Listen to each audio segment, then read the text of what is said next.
Hai hai hai, welcome back again guys. Nah, di video kali ini mari kita mulai review drama Chimera episode 11. Ini dia. Nah, dari penuturan yang diberikan oleh ibunya Jae-hwan kepada Lee Jong-hyuk, dia mengatakan bahwa dia mengalami mimpi aneh dan mimpi itu terasa nyata banget. Dan di sini kelihatan banget sih sebenarnya kalau ibunya si Jae-hwan ini belum 100% mengingat kejadian di masa lalu yang sudah terjadi kepadanya. Mungkin ini seperti trauma atau sejenisnya ya teman-teman. Dan dia pun kayaknya nggak ingat kalau dirinya adalah Ryu Sung-hee yang merupakan Chimera pada zaman dahulu. Kita lihat aja nanti ya teman-teman, ketika ibunya Jae-hwan mendapatkan ingatannya kembali, kira-kira apakah yang akan terjadi. Nah, kalau misalkan nih dia belum ingat apa-apa, terus siapa dong Chimera yang zaman sekarang? Oke, kita balik untuk berpikir lagi nih ya teman-teman. Nah, di sisi lain si Pak So ini akhirnya diberitahukan oleh rekannya dia kalau Lee Jong-hyuk itu bekerja sama dengan si Mbak reporter dan juga si Jae-hwan untuk mencari tahu tentang kasus Chimera dan juga tentang TH5. Dan juga sekaligus bekerja sama dengan ayahnya si Mbak reporter dong, yang merupakan pengacara Lee Sang-woo pada waktu itu sekitar 35 tahun yang lalu.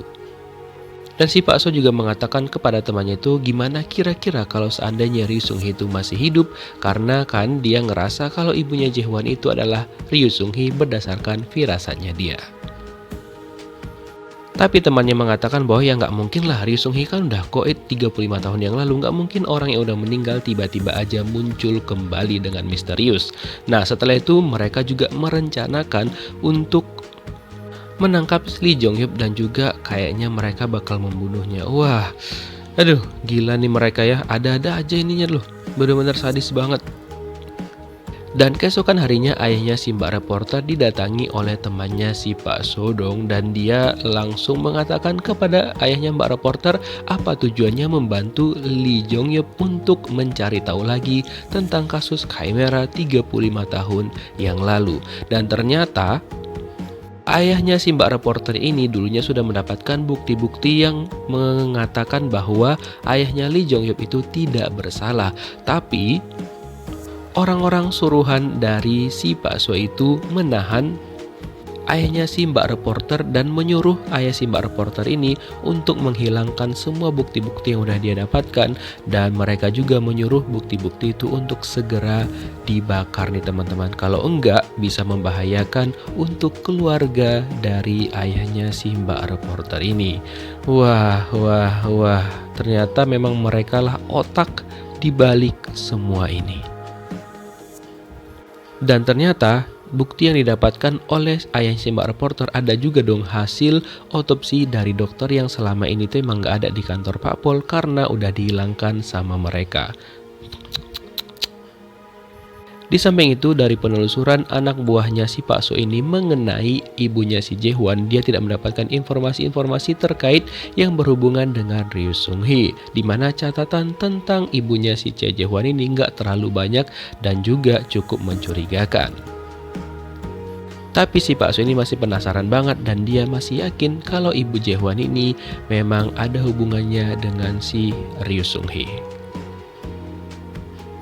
Kemudian si Lee Jong-hyuk didatengin sama si Mbak reporter, di mana dia mengatakan bahwa apa alasan Lee Jong-hyuk menemui ayahnya, karena dia penasaran banget dong kenapa tiba-tiba aja orang yang pernah dicurigai sebagai Chimera menemui ayahnya dan bekerja sama untuk mencari tahu tentang kasus Chimera.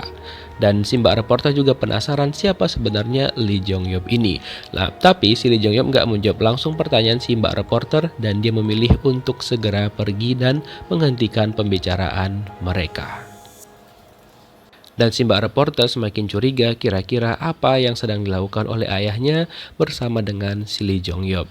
Nah, setelah itu ketika Lee Jong-hyuk mau pulang, tiba-tiba aja istrinya Pak So mencegat dia bersama dengan anak-anak buahnya dia.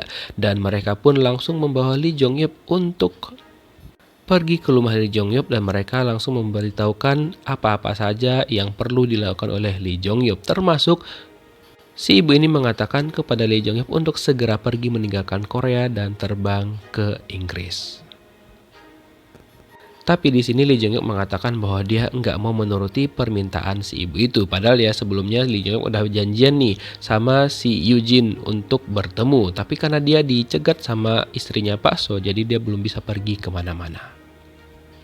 Dan di sini juga Lee Jong Hyuk diberitakan oleh istri Pak So bahwa mereka sudah tahu apa yang dilakukan oleh Lee Jong Hyuk, termasuk bekerja sama dengan Jae-hwan, si Mbak reporter, dan juga ayahnya si Mbak reporter.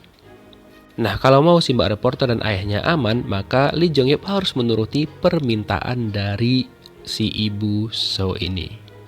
Nah, setelah itu untung aja Lee Jong Hyuk berhasil membela dirinya dan dia pun langsung melumpuhkan pengawal-pengawalnya si istrinya Pak So itu. Karena dia dokter, dia pun langsung melumpuhkan bagian arteri mereka, di mana kurang lebih 5 menit mereka bakal meninggal. Wah, ya iya sih, dokter dilawan ya kan, dia tahulah titik-titik lemah mereka.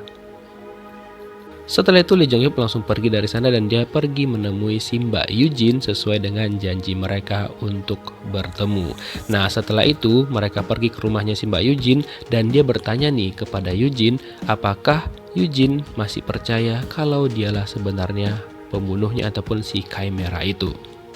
Lalu secara nggak langsung Eugene menjawab bahwa dia nggak percaya kalau Lee Jong Hyuk adalah Chimeranya dan nggak mungkin juga dia membiarkan pembunuh untuk menginap di rumahnya sendiri. Benar juga sih.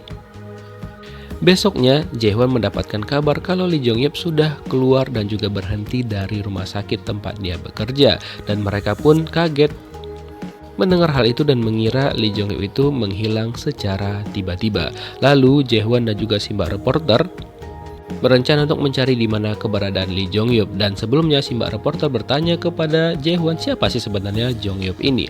Lalu Jae-hwan mengatakan bahwa Lee Jong Hyuk adalah anaknya Lee Sang-woo dan si Mbak reporter pun kaget mendengar hal itu. Nah, sementara itu si Pak Sung-kwan mendapatkan SMS teror lagi dari Chimera dong. Dan si Pak Bae Sung-kwan pun kaget banget setelah membaca isi dari pesan tersebut. Dimana biasanya setelah si Chimera mengirimkan pesan seperti itu, maka bakal ada lagi tragedi. Waduh, Mimin jadi penasaran siapa sih kira-kira si Chimera tuh. Aduh, jadi berpikir lagi nih kan kita. Dan setelah itu si Mbak ini memberitahukan kepada Jae-hwan dan juga kepala tim mereka bahwa si Pak Bae Sung-kwan mendapatkan SMS teror dari si Chimera. Dan mereka pun langsung waspada kira-kira apakah yang akan terjadi lagi dan kira-kira siapakah korban selanjutnya. Setelah itu Jae-hwan mendapatkan telepon dari Lee Jong Hyuk, di mana Lee Jong Hyuk mengatakan kepada Jae-hwan untuk bertemu sekarang juga, dan dia sudah berada di lokasinya tempat si Jae-hwan berada. Dan yang paling mengejutkan adalah ini nggak tahu kenapa ya, tiba-tiba si Lee Jong Hyuk mengatakan kepada Jae-hwan bahwa dia ingin menyerahkan diri. Waduh, ini apa maksudnya ya?